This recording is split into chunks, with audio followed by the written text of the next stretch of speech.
Welcome to the new podcast, the Fast Break Podcast. I'm your host, Andy Fletcher. We're going to be discussing today's scores.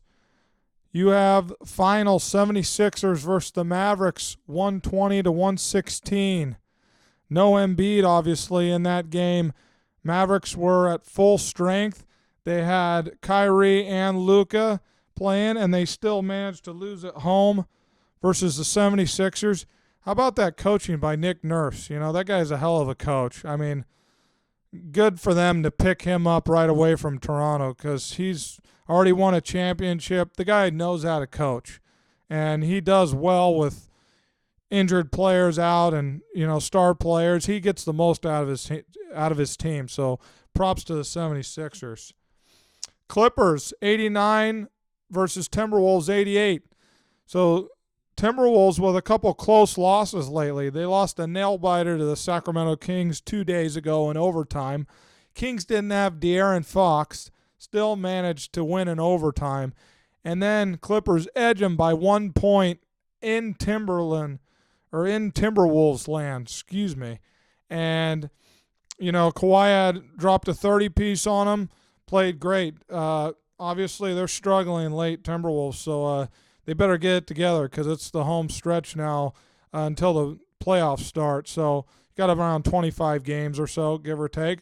Warriors blown out by 52 against the Celtics. They were down 44 points at halftime, 82 to 38. It was over early. They had no match for the Celtics. Celtics are too deep, too talented. In my opinion, the best team in the NBA. Pistons get blown out by the Magic, 113 to 91. You have the Pacers, who lose to the Spurs. Wembanyama drops a 30-piece, also had 6 blocks. Hornets lost to the Raptors. And then Knicks beat the Cavaliers in Cleveland. Let me tell you something about those fucking Knicks, okay? They play their ass off. Kind of similar the way Nick Nurse coaches Philadelphia. They preach defense. They play really hard no matter who's on the court. Okay, New York was missing. They were missing Julius Randle. They were missing OG Anunoby, Mitchell Robinson, and 2 minutes into the game, star Jalen Brunson gets hurt. Now you tell me with those 4 guys out, how the hell they managed to win in Cleveland? Doesn't make sense, except they're gritty, they play hard, and I give them a lot of credit. Dante DiVincenzo, Josh Hart, and Bogdanovich, they were a 3-headed monster tonight, and they absolutely took it to the Cavs. And I enjoyed every minute of it because they just play so damn hard, you know. So kudos to them for getting that victory. You got Thunder and Suns currently at halftime. Score is 66 Thunder, Suns 52. So now that we covered those, I'd like to talk about just the playoff standings. So, you know, you got the number 1 team in the East, the Celtics, 48 and 12. Again, best team in the NBA in my opinion.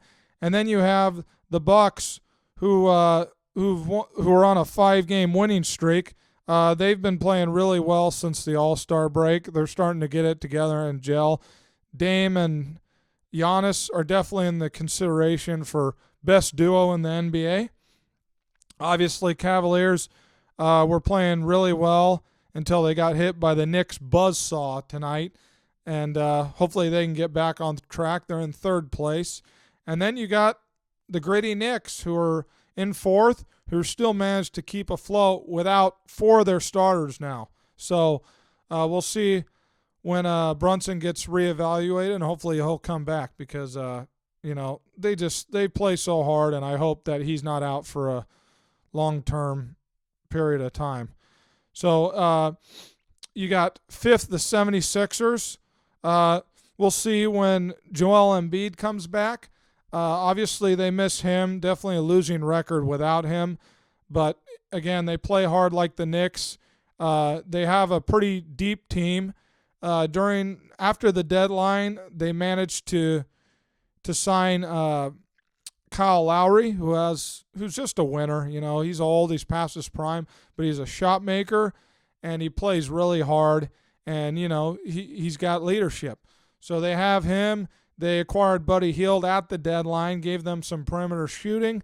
They also have Kelly Oubre, who's a really long wing defender, and then they have Maxey, who's an all-NBA type player. So they still have some talent, and Tobias is also having a good year. So, we'll see. They're 10 games over 500. We'll see how long they can keep it up. Magic in 6th with the win tonight over the Pistons. You have the Heat 7th. Watch out for the Heat, okay? We all know what the Heat is. They've always had an identity, really ever since Pat Riley went there and coached and then passed it on to Spoelstra. The guys play really, really hard. They have shooters and defenders at the wing position. They got a closer in Jimmy Butler who turns it on when it matters most in the playoffs. They have Bam, who's an anchor on the defensive end. And they also picked up Rozier, who's a solid scorer at the deadline. So look for them to be there in contention time.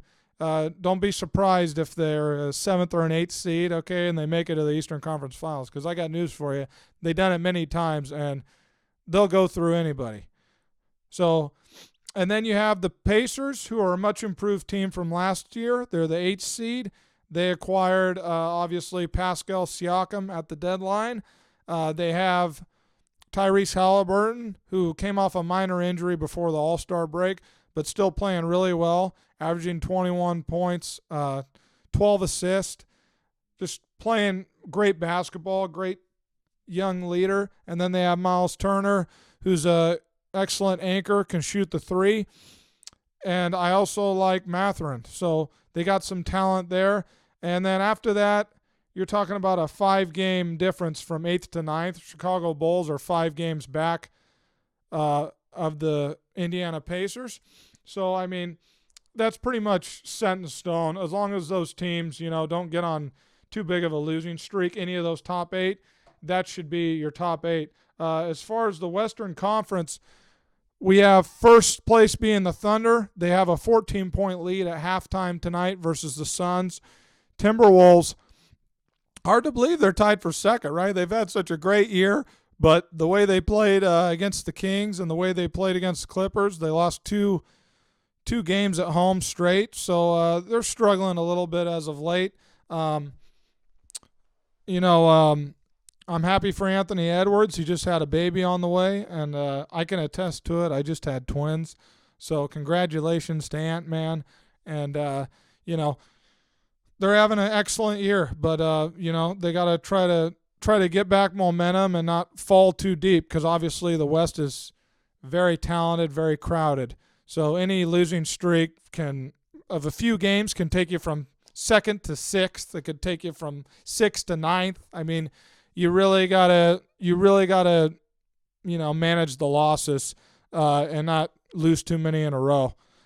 Then you got the Nuggets, who are also tied for 2nd. They're really starting to play well. They've won a couple games as of late straight. Michael Malone, excellent coach, top 3 coach in the NBA. Obviously, they have won the championship last year. They're a perfectly constructed team. Okay, you have a superstar center that does it all. That's a pass-first center, makes his teammates better, like a guard, like Nash did, like Jason Kidd did, like Stockton did, winning guards like that. And not only that, he can stretch the floor. Not the best athlete, but he knows how to win, and he can beat you in a multitude of ways. So you have him, and then you got Jamal Murray, the athletic freak guard, who's a big-time shot maker. He's a great Robin. And then you have great role players.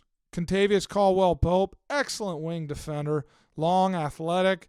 Aaron Gordon, he could be the closest thing I've seen lately to Dennis Rodman. He's a good rebounder, excellent defender. He's kind of the bodyguard of Jokic. He takes a lot of the pressure off of him because of the ability for him to defend other post players and perimeter defender or perimeter players.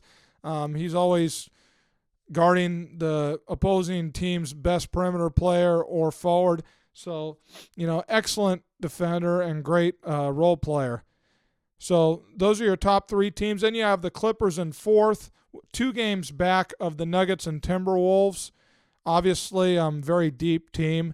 Their time's running out. So this year they're having an excellent year, and hopefully, they pull it together. I'm sure they want a ring as much as anybody. You have a bunch of superstars that are give or take a little bit past their prime, other than Kawhi. Paul George, excellent career, great player. James Harden, obviously great with Houston for a decade or so. I'm sure he'd love to win a ring. Same with Russell Westbrook. I have a lot of respect for Russell Westbrook. He's one of my favorite players in the NBA. Plays hard every game. Those 3 guys are all surefire Hall of Famers, but none of them have a ring. So I know how much this would mean to them. And, not all of them are locked up under contract. So I know how important it is for them to compete this year, and I believe that they can. So they're in 4th place right now. You got the Pelicans, who are 4 games back of the Clippers. So a decent record difference there. So 5 games back in the loss column and 3 games back in the win column from 4th to 5th seed. And then you have the 6th being the Phoenix Suns, who are losing tonight at halftime to the Oklahoma City Thunder. You have the Kings at 7th place, 34-25, 9 games over 500. We'll see what happens if they can play hard. And, hopefully Fox has missed a few games now, and hopefully he can come back, and it doesn't show any big-time risk or injury. You know what I mean? He's so important to that team. Just like Ant-Man is to the Timberwolves, just like Luka is to the Mavericks. Like, that team goes as far as De'Aaron will take them. He's an excellent fourth-quarter player, great mid-range scorer, and I watch a lot of Kings games. So, hopefully they can get him back, and they can put a winning streak together. So then you got 1 game back from the Kings is the Dallas Mavericks. They lost tonight, like I mentioned, versus the 76ers. Their record is 34-27, and they have a lot of firepower, though. You better watch out for the Dallas Mavericks. They got an excellent superstar in Luka, who in my opinion is the best offensive player in the NBA. I mean, he can't be stopped. It doesn't matter who you put on him. He had a 73-point game this year. He is the closest thing to me to Larry Bird. I watched a lot of highlights and games of Larry Bird. He's got that high arcing jump shot. He's got the floater. He's a closer. He's a great passer. And honestly, he even can do some trash talking too. The guy, you better watch out. He's a bad motherfucker, I'll tell you right now. And then, obviously, playing their best basketball of the season, Golden State Warriors, who are in the 9th spot for the play-in. They're 32-28. They got their doors blown off by Boston tonight. Absolutely killed. But if you throw that game out the window, they've actually been playing pretty well. Steph is playing like Steph, other than the night he was horrible. But before this, averaging 30 points a night. They got Draymond Green back. We'll see how long he can stay in the lineup before making some stupid mistake with, cheap shots and whatnot. But kudos to Kuminga, having an excellent year.